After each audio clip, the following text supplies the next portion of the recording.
یہ جرا تھوالنا رولا پہ بیٹھو اللہ تشتگی آپ کے ساتھ مجادلہ، سورت کا نام بھی مجادلہ ہے، رولا جھگڑا یا تکرار، سورت المجادلہ۔ اسی بڑھیا کا انداز اللہ کو اتنا پسند آیا ہے کہ اس پر وحی اتری ہے۔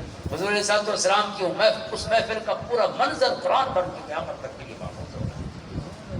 تو کوئی کہہ سکتا ہے کہ ہم سورت المجادلہ پڑھیں گے لیکن نہ بڑھیا ہماری آنکھوں میں آئے گی، نہ وہ محفل اور مجلس پوری ہماری آنکھوں میں آئے گی، نہ جبریل علیہ السلام کو اترنا آئے گا اور نہ اس بڑھیا کے مسئلے کا حل آئے گا۔ ظاہر ہے جب آپ قرآن پڑھنے لگے تو قرآن تو آپ کے سامنے حضور کی سیرت طیبہ کا پورا باب کھولنے کا دروازہ۔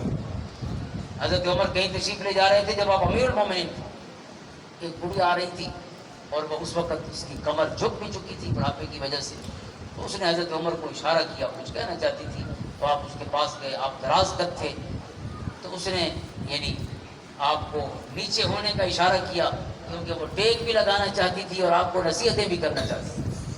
بڑھیا تھی، ظاہر سہارے کے بغیر کھڑی نہیں ہو سکتی تھی، تو حضرت عمر پورے جھکے رکوع کی کیفیت میں اس بڑھیا نے آپ کے کندھے پہ ہاتھ رکھا اور پھر کچھ باتیں کہنا شروع کی اور بڑی دیر تک کچھ کہتی تھی، آپ کو نصیحتیں کرتی تھی۔ جب آپ واپس تشریف لے گئے، جو آپ کے ساتھ لوگ باقی سفر تھا، کوئی لمبا زیادہ لوگ تھے یا کم لوگ تھے، جب بھی ان کے پاس آپ تشریف لے گئے تو انہوں نے کہا کہ ایک بڑھیا کے لیے آپ نے اتنی دیر تکلیف فرمائی کہ جھک کے کھڑے رہے اتنی دیر تک۔ آپ نے فرمایا اس بڑھیا کو جانتے ہو؟ انہوں نے کہا نہیں، سیاح دے دنے۔ فرمایا کو عام بڑھڑی نہیں، یہ وہ بڑھڑی ہے جن دی آوازاں عرش سے پہنچی آن دے رب دی وحی پڑھ کے اتری ہے۔ عام بڑھیا نہیں ہے، یہ حضرت خولہ ہے رضی اللہ تعالیٰ عنہ۔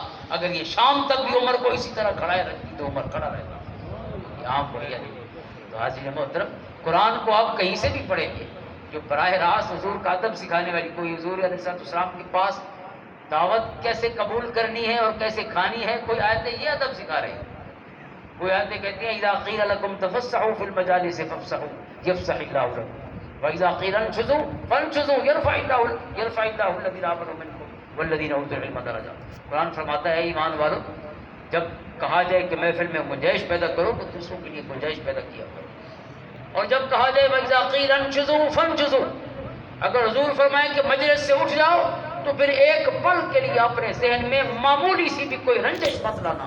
اگر حضور فرمائیں اٹھ جاؤ تو چپ کر کے اٹھ جاؤ۔ اب سارا خیر حضور کی محفل سے اٹھنے میں، اب بیٹھنے میں کوئی خیر نہیں بچا، چونکہ ہر خیر حضور کی اطاعت میں رب نے رکھا ہے۔ اطیعوا اللہ واطیعوا الرسول، حضور کا حکم باہر جانے کا ہے تو سارا ثواب باہر، اگر حضور مسجد کی دعوت دے رہے ہوں تو مسجد میں سارا ثواب۔ قرآن کریم کی ان آیات کو